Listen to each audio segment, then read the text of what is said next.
Conclusion hâtive. Ouais, on avait fait un peu de déception, hein, donc la vidéo est en ligne pour ceux qui veulent la voir. Oui.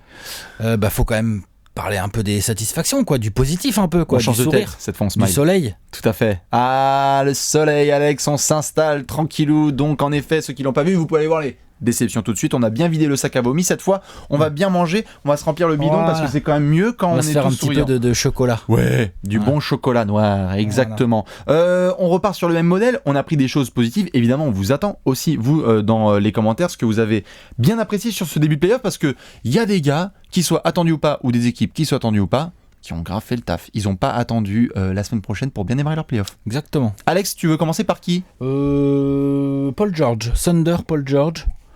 Un seul match de jouer. Playoff, pour l'instant, il n'y a qu'un seul match, il y a 1-0. On va attendre de voir la suite de la série. Mais tu te rappelles quand on avait fait la preview, tu m'avais dit c'est quoi ton joueur à suivre et tout. J'avais dit c'est Paul George parce que il y a pas.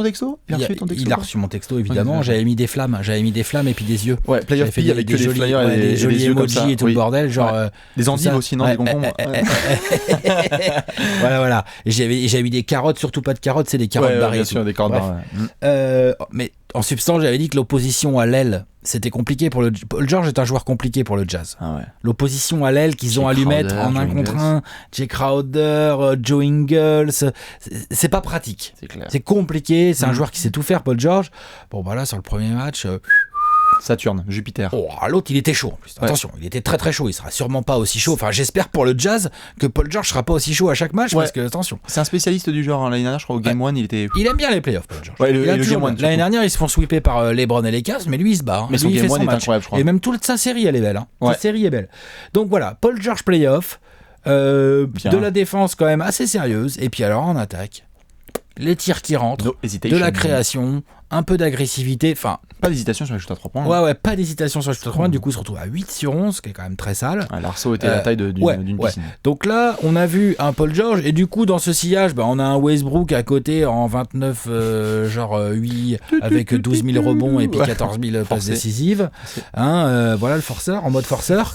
Et puis autour, ça fait le job. Alors, sans briller vraiment, Billy Donovan, ses rotations de play-off, attention, voilà. Mais donc... ce Thunder avec ce Paul George, c'est plutôt une satisfaction sur le premier match. Il mène 1-0 en toute logique, du coup, au vu du match, contre le Jazz qui va devoir essayer de trouver une solution pour contenir au mieux ce Paul George ou alors prier pour que les tirs rentrent pas. Mais attention. Je pense en effet qu'en plus, pareil, ça rebondit un petit peu sur un truc dont on parlait sur les bilans un peu de saison régulière. On a été tellement déçus par le Thunder en termes d'irrégularité.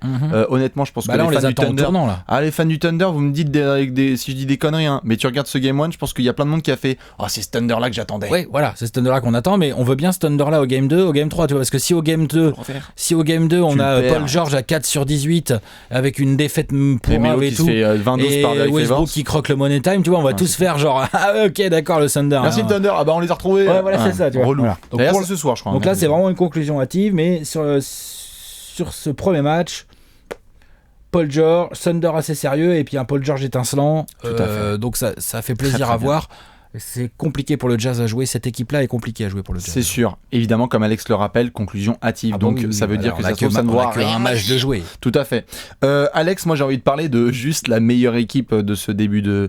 Non, pas la meilleure équipe de ce début de playoff. Je suis salaud. L'équipe qui a réalisé les débuts les plus ouf et inattendus, je pense, de ces playoffs. Les Pélicans, 2-0. Ah ok, il y a des gens qui vont nous dire j'avais mis les Pélicans, etc. Très bien, si vous avez mis les Pélicans qui passent... Vas-y, combien ont mis déjà? Mais combien ont mis 2-0 2-0 à Portland en gagnant 2 fois le Money Time, genre let's go, dans l'antre de Damian Lillard, Dame Time, genre... Globalement, l'équipe fait vraiment le taf. Personne n'est effrayé en fait. Alors certes, il y a des joueurs qui sont là depuis longtemps. Playoff Rondo, on l'attendait.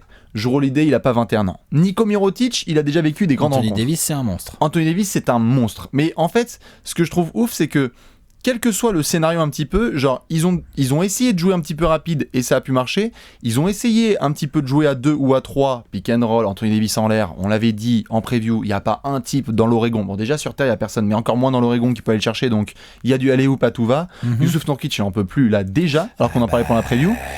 Et puis surtout, tu as des petits apports de gars à droite à gauche. Et donc, résultat, tu mènes 2-0, tu rentres en Louisiane. Et nos amis les Pélicans peuvent réaliser une série. Mais quand tu vois ça, tu te dis putain, s'ils avaient DeMarcus Cousins.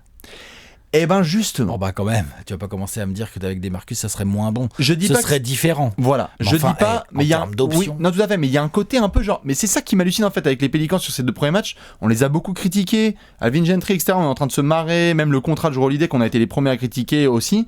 Et ben là, tu le vois en fait, Jrue Holiday, c'est limite le meilleur joueur de ce début de playoff tellement il est ouf des 2 côtés du terrain. Il est hallucinant. On a vu évidemment aussi du Rondo et du Davis qui ont fait le boulot. Je trouve que c'est pas. Il y a des équipes qui ont vraiment pu cartonner parce qu'elles ont eu une grosse performance de la part d'un joueur. Les Pels ont gagné collectivement ces 2 matchs. Oui. Et leur plan de jeu est Marcus Cousins, c'est un mec, tu peux le mettre dans ce collectif. Oui, tout à fait. Il va te les mettre, ces 25 points, c'est dire bon, puis il va te faire 6 passes d'ess.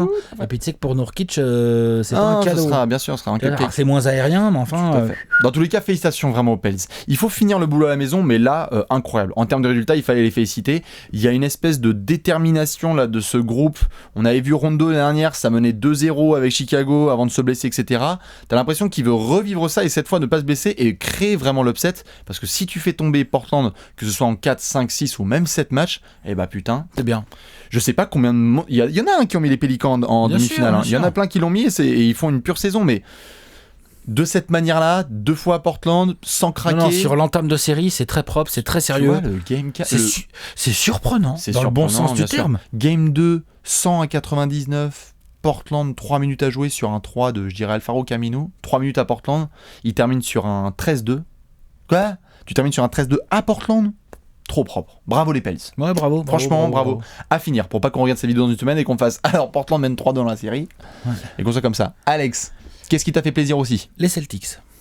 Ah oui, bravo. Plus... Tu viens de dire bravo les Pels ? Bah moi j'ai envie de dire bravo. Ouais, bien sûr. En plus, tu les avais mis, je crois, dans ton bracket ? Oui, j'ai mis les Celtics. Mais bon, c'était une série quand même. Avait quand même pas mal d'indécisions, dans le sens où les Celtics arrivent sans Kyrie Irving, sans Gordon Hayward bien évidemment, sans Marcus Smart, Daniel Theis. Sans Daniel Theis, bon c'est plus anecdotique mais c'est toujours important dans une rotation. Et voilà quoi, Brad Stevens. Quelle que soit l'équipe que Brad Stevens fout sur le terrain, t'as envie de dire putain mais...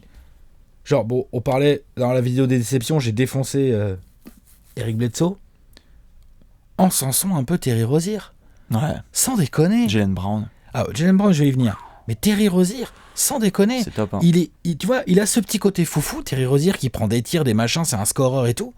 N'empêche que là, tu vois le match, tu vois les 2 premiers matchs des Celtics, au-delà du fait qu'il nous met un buzzer, non, c'est pas un buzzer, c'est un panier pour passer devant à 96-96, il met son équipe à 99-96 avant que Middleton égalise, donc sur un crossover et tout machin. Incroyable ce shoot et tout, magnifique. Mais au-delà de ça, Terry Rozier, il s'applique. Il défend, il respecte les consignes, il fait tourner le ballon. Enfin, genre t'es là, tu fais waouh. Non mais c'est clair. Et à côté de ça, effectivement, Jaylen Brown, il se bat comme un fauve. Al Horford, c'est Al Horford.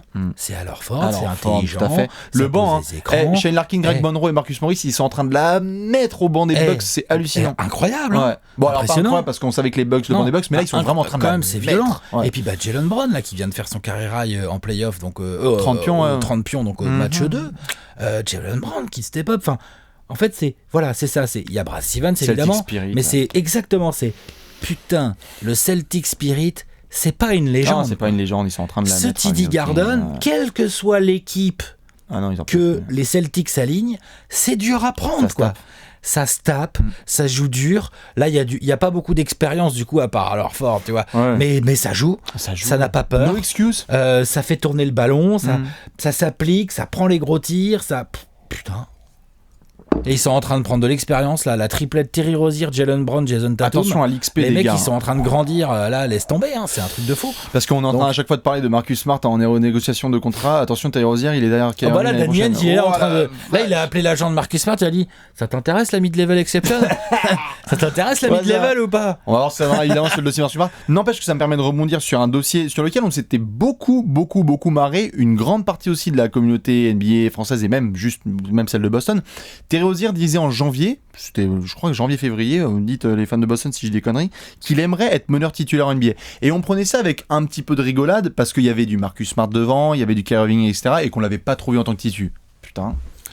Je sais pas s'il peut faire ça sur toute une saison en tenant une franchise. Exactement. Mais mais en tout cas, il est pas en train de faire le contraire, quoi. Non. Il est en train de montrer, genre, bah oui, c'est peut-être possible. Monsieur, en fait. je peux diriger une attaque. Ouais, voilà, c'est ça, exactement. Je peux Et dans scorer. des situations bien chaudes. Ouais, voilà, c'est ça. J'ai des couilles, je peux scorer, j'ai du talent offensif, ça on savait. Thierry Rozier, il peut mettre des gros shoots, il peut driver. Tout à fait. Mais là, c'est bien. Son move qu'il place sur Bledsoe, c'est pas un hasard. Non. C'est un move travaillé. Non. C'est un move préparé. C'est un move préparé. C'est un move, je me tape Kyrie Irving à l'entraînement depuis 8 mois. C'est un move, genre, moi je le prends 9 fois par entraînement, je me le prends dans la bouche le move. Donc cette fois, je le place. Et Eric Bledsoe, du coup, I don't wanna be here. Évidemment. Il y a Bledsoe, il est comme ça, encore en train de chercher une Thierry Rozier. Ah bah non, je sais pas qui c'est vrai.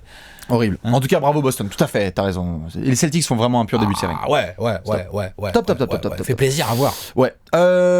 Évidemment, je vais rester à l'Est parce que si les Celtics sont terminés deuxième, bravo Toronto. Ouais. Pour plusieurs choses. Alors certes, Toronto premier à l'Est, etc. Donc tu t'attendais à ce qu'ils réussissent. Sauf que la pression, les fans de Toronto, ils peuvent le dire, à mon avis, les 2 premiers matchs, ça se chie un petit peu dessus. Ça mouillait. Hein. Parce que c'était là, genre, si on en perd mince. Le Game 1 est géré. C'est leur première victoire en Game 1 depuis... On avait dit que c'était quoi? Ça faisait 10 matchs Game 1 de suite qu'ils perdaient. Ouais, il est bien géré. Il est géré, il n'y a pas de stress, il y a un Ibaka qui est gros, le banc. Ça a été une victoire Toronto. C'est-à-dire qu'il y a un mec qui est venu de nulle part, Ibaka, qui a mis du scoring, sans que DeRozan et Lowry soient ouf. Du coup, on l'a nourri. Et le banc a été ouf. CJ Miles, catch and shoot dans tous les sens. Delon Wright, super. Bien. Donc vraiment un match géré. Et puis surtout, derrière, les équipes expérimentées se disent le Game 1 est réussi, on passe à la vitesse supérieure sur le Game 2. Et à ce moment-là, 44 points dès le premier quart-temps, ils en mettent 130 à Washington, on en a parlé dans les déceptions évidemment. Et très bien, DeRozan, qui en plus de scorer, distribue un petit peu. Tu sens à la fin du match que il n'y a pas de satisfaction. Non. Ils sont bien au niveau mental, je trouve. On connaît le jeu de Toronto, mais ils sont bien au niveau mental. Cette équipe de Toronto est complètement dans la continuité de sa régulière. Pour le moment, sur son début de playoff. Tout à fait. Sérieux. Attention à Washington, l'avant déplacement, mais pour le moment, c'est bien. C'est sérieux. Ça joue sur le mec qui est en forme. Oui. Ça fait circuler le ballon. Ça défend plutôt bien, Toronto. Hein. Ça défend bien, et il y a encore de la marge. Exactement. Je les ai vus défendre mieux que sur ce début de série. Tu mènes 2-0. Ils n'ont pas eu besoin. Ah non, ils n'ont pas eu besoin. Il y a 2-0 sur la série. C'est la première fois de l'histoire de la franchise, si je dis pas de bêtises, qui mène leur série 2-0. C'est bien. Il faut continuer. Et maintenant, au-delà de ce test-là, il va falloir essayer de continuer en déplacement dans une arène un peu hostile avec toutes les attentes qu'on a. Ta mission elle est simple, aller en gagner un à Washington. C'est pas à l'infini lointissime de leur possibilité. Tu peux aller en gagner un à Washington. Moi, j'ai vraiment envie de te dire, si tu regardes les 2 premiers matchs, tu te dis que Toronto peut tout à fait gagner un match, voire les 2. Et rentrer au Canada et finir ça 4-1, tu peux tout à fait. Après, on verra, encore une fois, ce serait très drôle vu que c'est des concurrentives. Si ça revient qu'on revienne dans une semaine et qu'on soit là. Alors, si ça revient à 2-2, si ça revient à 2-2 et que ça commence à mouiller, on va se marrer. Ouais. Attention les fans de Toronto. Mais c'est bien, bravo, félicitations, vous avez passé un pur week-end. Non, c'est beau. Allez Alex, enchaîne, positif. Ma dernière conclusion hâtive, mais qui pour le coup je suis sûr que c'en est pas une. C'en est forcément une dans le sens où il y a que 2 matchs de jouer, mais la série Heat Sixers, c'est typiquement le genre de série que j'adore mater en playoff. On va s'en souvenir. Je vais pas rater un seul match de cette série, c'est sûr et certain. Je ne vais pas rater un seul match de cette série. Elle est trop bien. Il peut se passer encore plein de trucs en plus. On a encore du potentiel de ouf. Je rappelle que Joel Embiid n'a pas encore joué dans cette série. Je rappelle qu'Hassan Whiteside, on lui a mis un petit taquet, que face à Joel Embiid, c'est un duel quand même cool. Tu rappelles qu'il y a eu un Dwayne Wade game. Voilà. Je rappelle que sur le premier match, on a tous fait oh putain, les Sixers. On était là genre waouh, là là, les Sixers. Allez voir. Ils débarquent. Ben Simmons, son premier match de playoff et tout.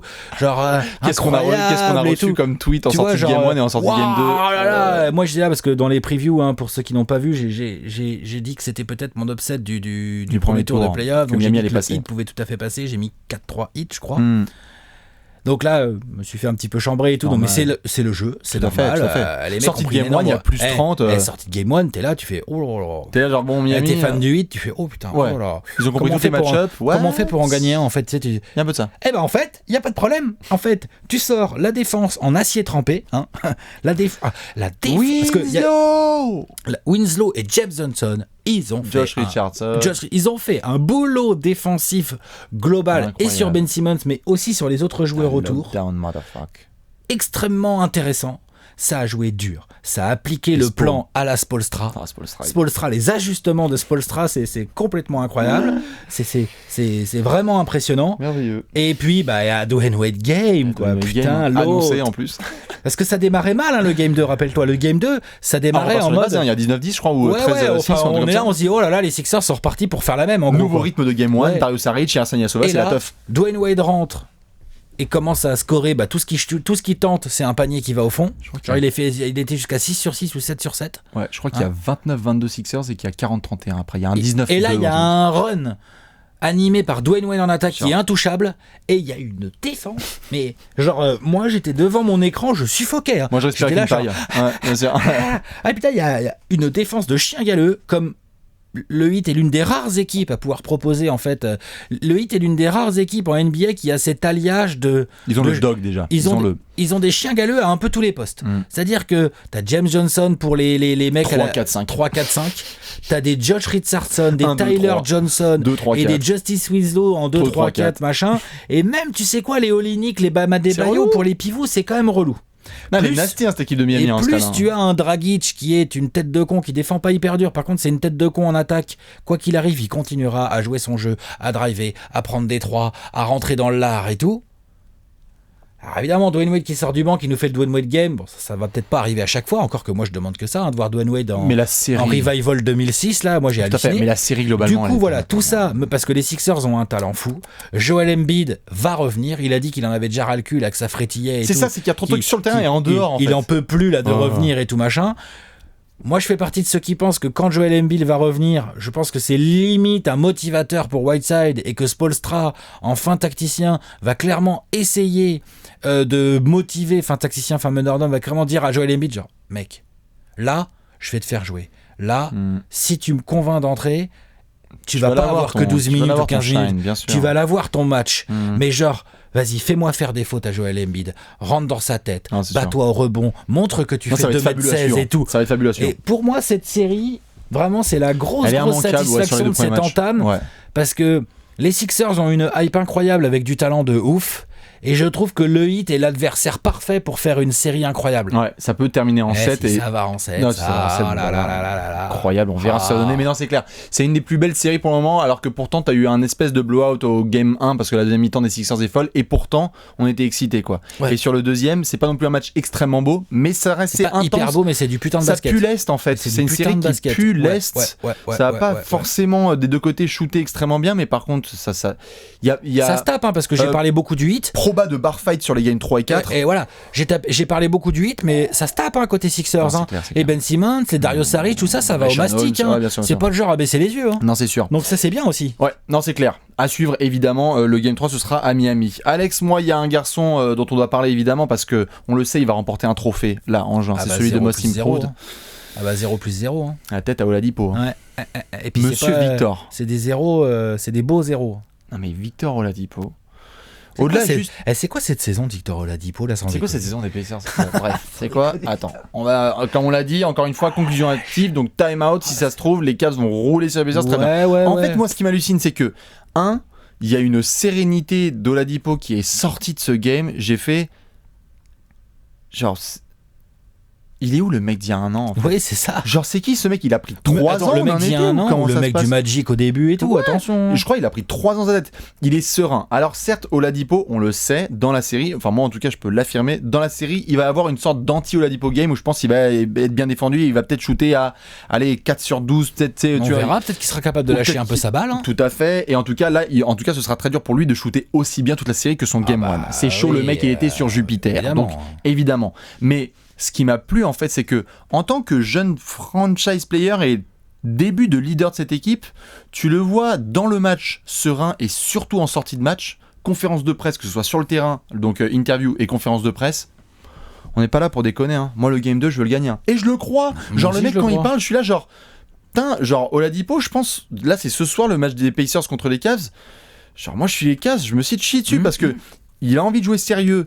il est discipliné, il fait pas de célébration dans tous les sens, t'as l'impression qu'il est là en fait pour cette série depuis longtemps et il veut taper les Cavs. Et puis il vient pas tout seul parce que on a déjà fait un mea culpa dans notre vidéo où on mettait ce qu'on avait raté en termes de preview. Donc s'il y a bien un truc qu'on a raté cette année au moment de la preview, c'est cette saison des Pacers, clairement. Ouais. On n'est pas les seuls, mais bon, c'est vrai qu'on l'a raté. Tout à fait. Et il vient pas tout seul. Je veux dire, quand tu regardes le match 1, voilà. Lance, Sabonis, Miles Turner, tout le monde. Darren Collison, tout le monde, Bogdanovic, de ouf. Boyan, bien. De ouf, donc, tout le monde a fait le taf en fait. Oui. Et c'est l'attitude en fait moi qui vraiment m'a halluciné. Oladipo tire tout ça vers le haut évidemment. Parce qu'il pourrait, tu vois, remporter le game 1 et dire, bon, il y en a plein qui vont dire we are not satisfied, etc. On a envie de remporter le game 2. Mais en fait, il y a le dire et il y a le faire croire. Et je trouve que là, quand il s'exprime en ce moment Oladipo, t'as l'impression que ce soir-là, même s'ils sont menés, tu vois, je pense que même s'ils sont menés de 15 points, on le sait en plus, Ineas, c'est une équipe qui se bat, il l'a dit en conférence de presse, il est là genre. Ah, tout le monde découvre parce que c'est la télé nationale. Mais nous, les gars, on joue comme as depuis octobre vrai, en fait. Ça, c'est vrai. Et c'est vrai que les Pacers sont dans ces équipes qui refusent de perdre. En fait, ils jouent pendant 48 minutes. Et franchement, je suis les Cavs. Toute une série de Oladipo là, j'ai hâte de voir ce que ça donnait. Parce que en face, défensivement, tu mets qui dessus ? Gérard ? Rodney Hood ? Peut-être LeBron, faudra voir, peut-être que LeBron va se le mastiquer et ce sera très intéressant à voir. En tout cas, chapeau Oladipo, le game 1 est juste sublime, à confirmer. À confirmer. C'est une bonne petite satisfaction. Alex, tu en as une ? Non, ça y est, moi j'ai fait mes 3. On a peut-être des petites mentions au cas où. Chacun, mais on a 2 mentions si je dis pas de bêtises. Allez, vas-y, balance la tienne. Moi j'ai une première mention Donovan Mitchell. Parce que quand même, le Jazz a perdu. Effectivement, le Jazz a perdu, c'était un match compliqué, ils sont tombés, comme je l'ai dit tout à l'heure, sur quand même un Paul George monstrueux et un Thunder dans l'ensemble assez appliqué, donc c'est quand même une équipe qui devient compliquée à jouer du coup. En attendant, Donovan Mitchell, lui, il a montré que il est pas là pour plaisanter en play-off, non, le rookie, 27 points, 10 rebonds, je crois, avec 3 passes, un bon pourcentage au tir. Aucune peur, le mec s'en fout. Quoi, Paul George ? Rien à foutre. Quoi, Paul George ? Rien à foutre. Je suis au même niveau que vous, les gars. Voilà, c'est ça, c'est exactement. Ouf, c'est ouf. Et même globalement, j'ai envie de te dire les rookies, parce que Ben Simmons et Jason Tatum. Ils ont pas peur. Cette cuvée. Le game 1 de Jason Tatum et de Ben Simmons et de Donovan Mitchell, c'est hardcore. C'est bien, magnifique. À confirmer. Donc Donovan Mitchell, mention, parce que, il a perdu. S'il avait pas perdu, si le Jazz avait gagné ce match, on serait là en train de faire putain, Donovan Mitchell, tu vois. Là, évidemment, du coup, t'as une défaite, donc c'est différent, c'est un contexte différent. Attention, petit mal de pied. Oui, alors la petite contusion là. On va voir. À mon avis, il va jouer en serrer les dents, mais il faut voir à quel point en serrant les dents. Mais par contre, il faut voir à quel point ça peut, affecter son jeu, affecter sa contribution. Oh, magnifique, sa contribution statistique. Voilà, exactement. Eh bien, écoute, en toute petite mention, moi aussi que j'ai envie de te mettre, parce que évidemment, il faut la mettre sur la table. Là, c'est sur la série. Moi, j'ai mis un taquet à Popovic dans la vidéo des déceptions un petit peu, mais juste les Warriors. Le mindset. Genre les Warriors ont été là. Fin de saison régulière, un peu décevante. Ils en perdent 6 de leurs 14 derniers. Steve Kerr, il a fait, on peut avoir une défense de champion ? Défense de champion. Alors certes, c'est l'attaque des Spurs en face, donc je dis pas que c'est absolument incroyable, mais c'est pas non plus le truc qui a été le plus fou à défendre. Il y a une défense de champion. Mais même, tout le monde en mindset est ouf. Il n'y a pas Curry. Iggy, Clay, KD, il n'y a David pas Curry. West. Et on se tape 2 Clay games. Bien sûr. Clay Thompson, il shoot à 2000% là, sur les 2 premiers matchs. Iguodala intronisé dans le 5 et Iguodala se fit. Pas de meneur. Mais Javal Magui, genre vraiment tous les Warriors là, on était là. Est-ce qu'ils peuvent activer le switch ? Il n'y avait pas trop de doute, mais en fait là, tu regardes les 5 premiers jours de playoff, genre franchement, les Warriors, ça reste un les champions en titre et 2 les favoris. Genre je vois même pas comment est-ce qu'on peut dire ça et se dire les Warriors ne sont pas les favoris pour leur propre succession. Ils sont favoris, puisqu'en plus, quand Stephen Curry va revenir, tu te rajoutes une arme offensive de ouf. Et ils sont malins, genre ils peuvent le ramener petit à petit. Exactement. Et puis ils savent jouer ensemble, je veux dire, du jour au lendemain. Genre là, je sais pas combien de tirs après Klay Thompson, du jour au lendemain, il va en prendre un tout petit peu moins. Durant va en prendre un tout petit peu moins. Il y aura zéro problème. Tout le monde a step up. Du jour au lendemain, ils vont s'adapter à Stephen Curry qui shoot de 9 mètres et tout. Je trouvais ça ouf dans toute l'approche. Genre, Zaza était là, je titulaire habituellement. On laisse Javal. Et du coup, Javal maintenant, c'est DeAndre Jordan. Très bien, il n'y a pas de problème. Non, mais tu vois, donc dans l'approche globale en fait des mecs, même David West et tout, je trouve ça super fort. Attention. Ils ont toutes les armes. Tout à fait. Et attention, conclusion hâtive. Si ça se trouve, les Spurs vont gagner leurs 2 matchs à la maison. Si ça se trouve, ils vont en gagner un et on verra. Ou peut-être que les Warriors vont en lâcher un parce qu'ils vont très mal jouer. Mais j'ai l'impression qu'ils ont envie de défoncer les Spurs. Les Spurs sont prévenus. Moi, je suis pour pas gagner à la maison. Va falloir un game genre leur rouler dessus fort parce qu'ils vont pas se laisser faire. Non, c'est clair. Bravo aux Warriors. Ouais, gros mindset. Il y a d'autres petites mentions ou pas trop? Non, on est pas mal. On est pas mal. Si vous en avez, évidemment, n'hésitez pas à les balancer. Des joueurs, des équipes, des choses que vous avez vues qui étaient pas tout mal. Mais c'est vrai que bon, si on devait un petit peu conserver un peu dans la tête, toi, c'est vraiment la série Heat Sixers que tu as avec les doigts là, comme on dit dans le jargon. Tout à fait. Et bien moi, j'attendrai évidemment à fond la caisse la confirmation des Pélicans à domicile. Attention. Vous avez 2-0 à Portland, c'est très bien. Mais s'ils gagnent le troisième. Exactement. Dans tous les cas, on vous fait plein de bisous. Évidemment, profitez de ces playoffs. Juste un tout petit dernier message, évidemment, pour ceux qui l'ont pas vu dans la vidéo de déception. S'il y a des gens qui veulent se vivre le petit Warriors Spurs avec nous, ce dimanche 22 avril. Game 4, tout à fait. La billetterie ouvre ce mercredi soir. Et nous, on ouvrira les portes à 19h dimanche. Ouais. Avec un peu de chance, petit soleil, tout ça, je vous en dis pas plus. Mais exactement. Ça peut avoir le coup. Du Alex, du Léonce, du Bibi sur place, la grosse stuff. La vie, le soleil, exactement. Et les playoffs. On vous fait plein de bisous, on vous laisse balancer vos conclusions natives et on se retrouve très vite pour des prochains apéros. À tout de suite, ciao.